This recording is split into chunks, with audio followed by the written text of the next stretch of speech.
Yo, what's brackin' gamers? It's your boy Xiiphos here, bringing you guys another Apex Legends video. And today I'm going to be giving you guys my best beginner tips to be an absolute animal at the game.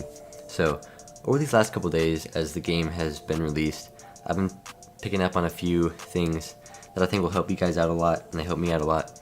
So, just going to share those today, and we're going to get right into it. So, first of all, when you're hitting an opponent, you probably notice there's different colors of damage, and that's all related to what kind of body shield they have. So if I hit them for red, that's just their normal health. That means they're pretty darn weak. If I hit them for white, it means they have a common body shield, and they have at most 50 shield.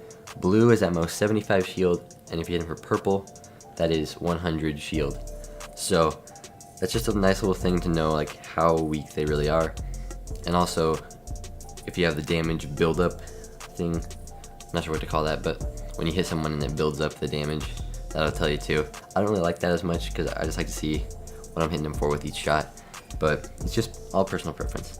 And then next tip, don't be afraid to use your Legends abilities. They charge up pretty fast, and at first I was kind of passive with them because I didn't know when the right time was to use them. But honestly, just kind of use them every time you can because they're really strong and they charge up pretty darn fast. So yeah, just go ahead and use all those abilities up. And then third tip, when you're playing with a random squad, use the pings to call out locations and where enemies are and stuff, because that helps a lot when you don't have actual communication with your teammates. I did a really good job with that in this game to be able to ping just all those locations and stuff. But next tip is to change your settings for aiming. So I'm gonna go into settings real quick and show you guys this. At the default, the response curve is on classic, and you do not want to be on classic unless you're used to respawn games. But honestly, I think it feels really weird, and I've had better luck with steady. It feels more natural for me, but you guys can test out some of those. Also, the sensitivity, I think the default is fine, but the ADS right away is on same, and I don't really know what that means, to be honest, but it was feeling really weird for me.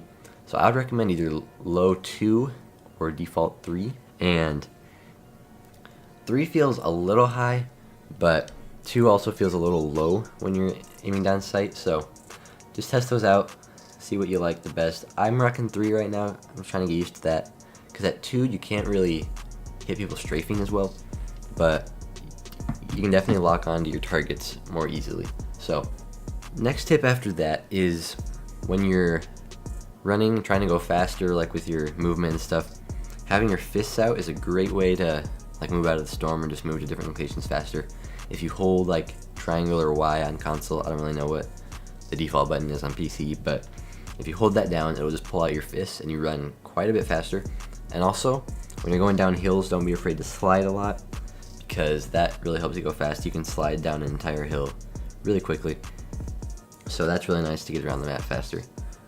Next is the ammo color on your gun relates to what type of ammo it actually needs. So heavy ammo is kind of a greenish blue, and all guns that take that will show up as a greenish blue in the bottom right corner when it says you have that gun.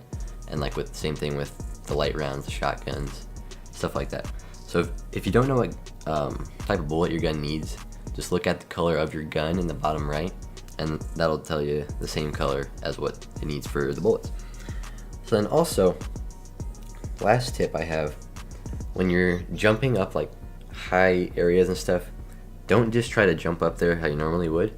Kind of hold it there, and you can actually climb a little bit and get up to taller places than you would have thought. So that's pretty much all I got for you guys. I'm planning on doing a top weapons video in a bit, so I'm just gonna leave you guys with the rest of this gameplay, and I hope you guys did learn a little bit from these tips.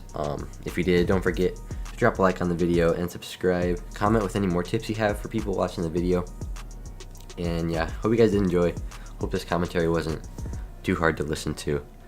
I'm still working on these commentaries, but yeah, thank you so much for watching, and peace out.